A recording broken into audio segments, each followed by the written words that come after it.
Chers amis, bonjour. Nous sommes aujourd'hui le dimanche 31e du temps ordinaire de l'année A et nous avons entendu dans la parole de Dieu, que vous pouvez trouver, je vous le rappelle, dans les descriptions, le livre de Malachie ainsi que Matthieu au chapitre 23. Jésus ici s'adresse à deux publics. Il s'adresse tout d'abord au peuple de Dieu. Au peuple de Dieu à son époque, au peuple de Dieu aujourd'hui. Il leur rappelle qu'il n'y a qu'un seul enseignant, c'est Dieu lui-même et sa parole vivante qu'ils vont trouver dans la Torah, dans les prophètes et dans les psaumes.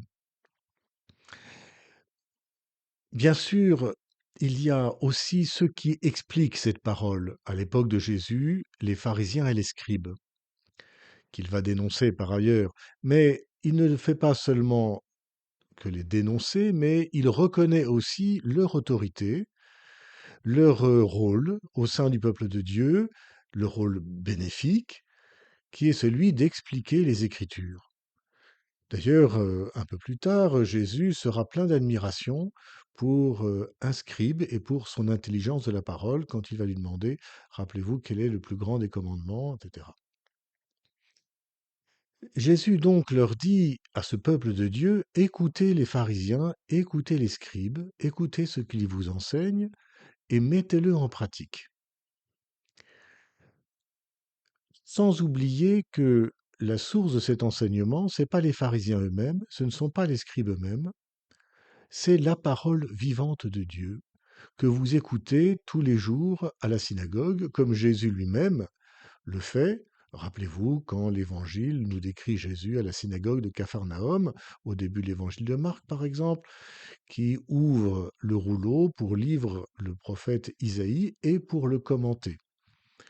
Ainsi, les Juifs, à l'époque de Jésus, les Juifs religieux, vont à la synagogue et à tour de rôle lisent la parole de Dieu et la commentent. Ils demandent au peuple de Dieu donc à la fois d'écouter la parole de Dieu et ceux qui la commentent, les pharisiens et les scribes, obéissez à ce qu'ils vous commandent. Jésus parle aussi au peuple de Dieu vivant dans son Église aujourd'hui. Et il est bon d'entendre Jésus nous dire que nous n'avons qu'un seul enseignant, qui est Dieu notre Père et sa parole, que nous n'avons qu'un seul maître, je rajouterai même qu'un seul prêtre, le Christ Jésus, un seul dirigeant, je dirais, un seul gouvernant, le Christ Jésus qui conduit son peuple, un seul enseignant, le Christ Jésus et sa parole dans l'Esprit Saint qui enseigne son peuple. Le Christ aussi qui, seul, sanctifie, qui est maître de nos vies, qui sanctifie par ses sacrements, par sa présence sanctifiante au sein de son Église et dans les cœurs. Il est vraiment important de se rappeler cela, parce que c'est très libérant. Quand j'étais curé de ma paroisse à Conflans-Sainte-Honorine, j'avais dit au début de mon ministère, vous changez de curé, mais vous ne changez pas de pasteur. Et quand je suis parti, je l'ai rappelé, vous changez de curé, mais vous ne changez pas de pasteur.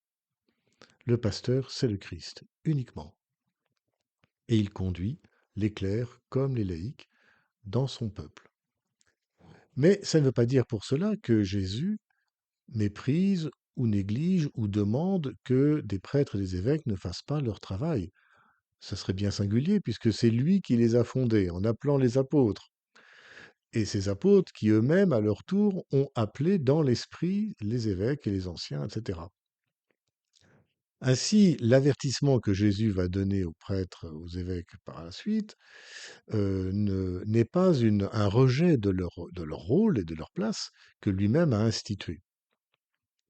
Aussi pourrait-on dire, des prêtres et des évêques, ce que Jésus dit des pharisiens et des scribes, écoutez leur enseignement, écoutez la doctrine, l'enseignement, les commentaires des Écritures qu'ils font, mais vous ne vous conformez pas forcément à leur attitude, parce qu'ils n'obéissent pas forcément du tout eux-mêmes à l'évangile, en tout cas pas dans leur entièreté. Et parfois même, dans les drames que nous avons vécus dans l'Église depuis maintenant quelques années, ont même une attitude franchement criminelle ou franchement absolument opposée à l'évangile.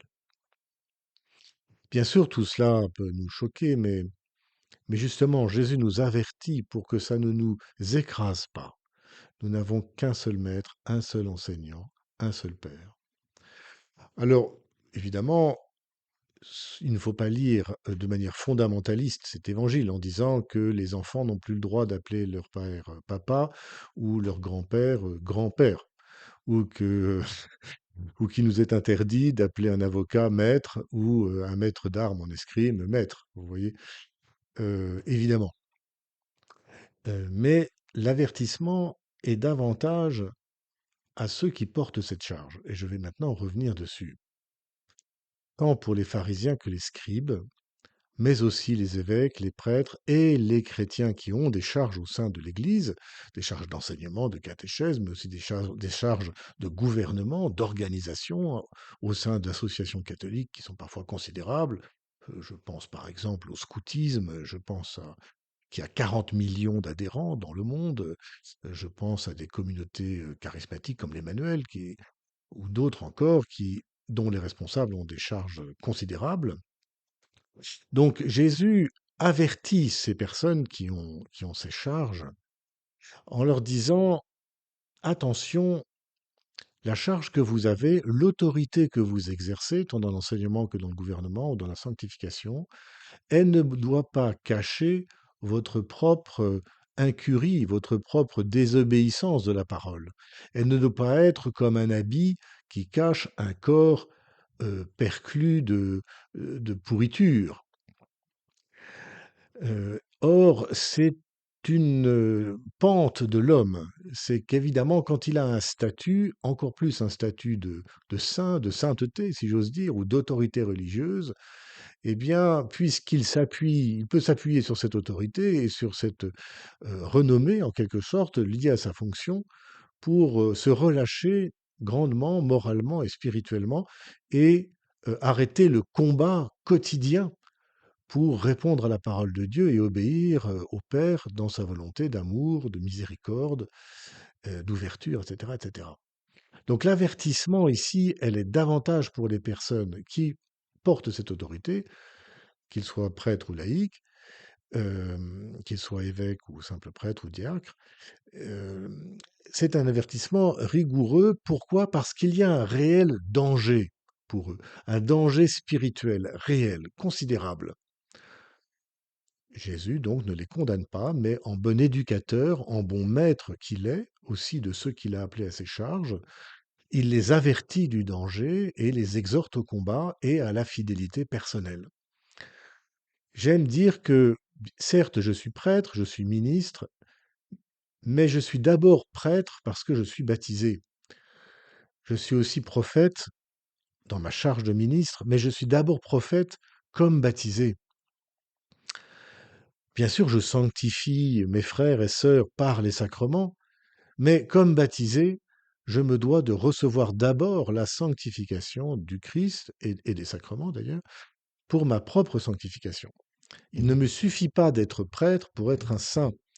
Il me faut être, il me faut être baptisé et entrer dans le combat quotidien de la vie baptismale pour travailler laborieusement, jour après jour, à grandir dans la communion, dans l'amitié avec le Christ et dans la vie dans l'Esprit Saint. Ce que je dis ici d'un prêtre, d'un évêque, ce que je dis des laïcs en charge d'une mission au sein de l'Église est vrai aussi de ceux qui exercent cette autorité au sein de la famille, comme mère ou comme père de famille.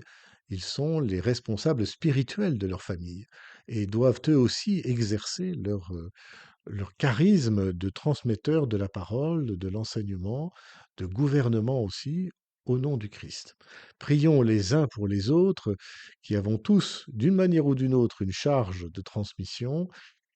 Prions aussi spécialement pour ceux qui peinent dans la vie spirituelle, aussi dans leur charge parfois, et rendons grâce à Dieu pour l'Évangile et pour son Esprit qui nous rappelle toujours que nous n'avons qu'un seul Dieu et Maître, le Seigneur Jésus-Christ.